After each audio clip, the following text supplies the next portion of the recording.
जो रावण को बुरा कहते हैं, लेकिन रावण जो है उन बुरा कहने वाले महापुरुषों से लाखों गुना महान थे। रावण ने जिंदगी में गलती क्या किया मुझे कोई तो बता दे। रावण अगर सीता को हरण करके ले गया था तो कोई बुरी नीयत से ही ले गया था। इतना बड़ा भारी राजा था, उसके लिए कोई लड़कियों कोई कमी थी जो एक विवाहिता सीता जी को लेकर के चले गए। सीता जी का हरण करने का मुख्य तात्पर्य था, रावण के प्रधानमंत्री अकम्पन ने कहा रावण से कि हजूर आप समुद्र के पार जा कर के लड़ने का ख्याल छोड़ दो, क्योंकि राम ने अपने सभी चौकियों पर अपना कब्जा कर लिया है, बाली को समाप्त कर लिया है जो आपका एक मित्र था। आप फौज उतारेंगे भी तो कहाँ उतारेंगे, इसलिए एक गिलास पानी भी आपको सप्लाई करना पड़ेगा लंका से पीने के लिए। इसलिए मेरी बात मानो, आप राम की पत्नी को उठा करके ले आओ। राम आर्य हैं, मर जाएंगे लेकिन बिना अपनी धर्मपत्नी को लिए वापस अयोध्या नहीं जाएंगे, और वापस अयोध्या जाने में केवल 11 मिनट रहते हैं। तो अपने अकम्पन के सलाह से रावण जो है सीता को एज ए वार प्रिजनर उठा करके ले आया था, कोई बुरी नियत नहीं थी।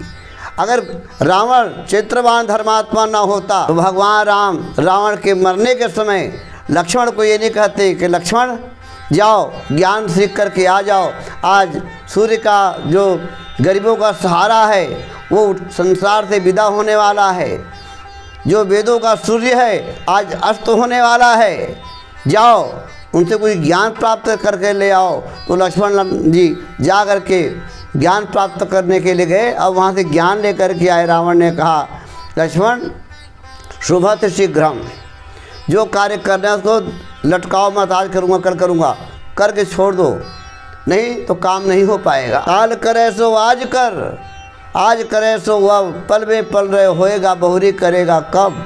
आजकल लोग कहते हैं आज करे तो काल कर, काल करे तो परसों, इतनी जल्दी क्या पड़ी अभी जिएंगे बरसों, और में काम नहीं हो पाता। शुभत शीघ्रम।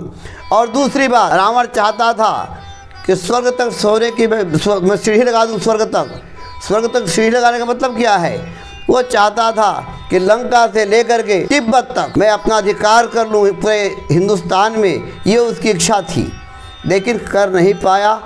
भगवान राम की राजनीति के आगे वो फेल हो गया, भगवान राम की कूटनीति के आगे उनका कुछ भी नहीं चला। इसलिए रावण जो है कोई व्यभिचारी नहीं था, दुराचारी नहीं था, लेकिन लोग उन पर आरोप प्रत्यारोप बिना मतलब के तर्क लगाते हैं। रावण सीता जी को ले जा कर के अपने अंतःपुर में नहीं रखा, अशोक वाटिका में रखा, और वो भी अशोक वृक्ष के नीचे रखा। और जब भी रावण मिलने गया कभी एकांत में मिलने नहीं गया, अपने रानियों के साथ, दासियों के साथ या मंत्रिमंडल के साथ गया तो मंत्रिमंडल के साथ, अपनी रानियों के साथ, अपनी दासियों के साथ जाने वाले व्यक्ति को के ऊपर आप व्यभिचार का आरोप नहीं लगा सकते। रावण इतना महान था, उनकी पत्नी मंदोदरी का नाम सतियों में आता है। अहल्या द्रौपदी तारा कुंती मंदोदरी तथा पंचकन्या स्वय नित्यम महापातक नाशनम, इनका स्मरण करने मात्र से पाप का नष्ट हो जाता है। ऐसी मंदोदरी का पति रावण इस प्रकार का हो सकता ही नहीं। रावण को इतना घटिया नहीं था, बड़ा विद्वान भी था। उसने लिखा हुआ है एक पुस्तक रावण संहिता, पढ़ लेना, उनकी महानता पता लग जाएगा कि रावण वास्तव में कैसे थे। इसलिए इस संस्कृति को मानने वाले, रामायण की संस्कृति को मानने वाले, इस देश को अपना देश मानने वाले, इस देश को अपनी मातृभूमि मानने वाले जो लोग हैं, उनका ही यह देश है। वो रावण के प्रति जो उनकी निष्ठा है, उनको रामायण पढ़ना चाहिए, और रावण को उल्टा सीधा कहने वालों के प्रति अपने विचारधारा उनको समझाना चाहिए कि हमारे रामायण में कोई पात्र ऐसा नहीं था जो दुराचारी हो, व्यभिचारी हो, ऐसा ही बात नहीं थी।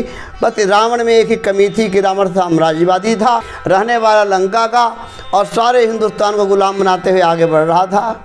हमने अपने देश से उसको भगाना था, अपने देश को हमने आज़ाद कराना था। यही रावण की मुख्य लड़ाई थी। अगर आप देशभक्ति के दृष्टिकोण से और हिंदुत्व के दृष्टिकोण से रामायण को समझना चाहते हैं तो आप मेरी लिखी हुई रामायण का राष्ट्रवादी रूप, जिसका नाम है श्री रामचरित्रम, आप पढ़ सकते हैं, आप मंगा सकते हैं, नीचे आपको लिंक दिया जा रहा है।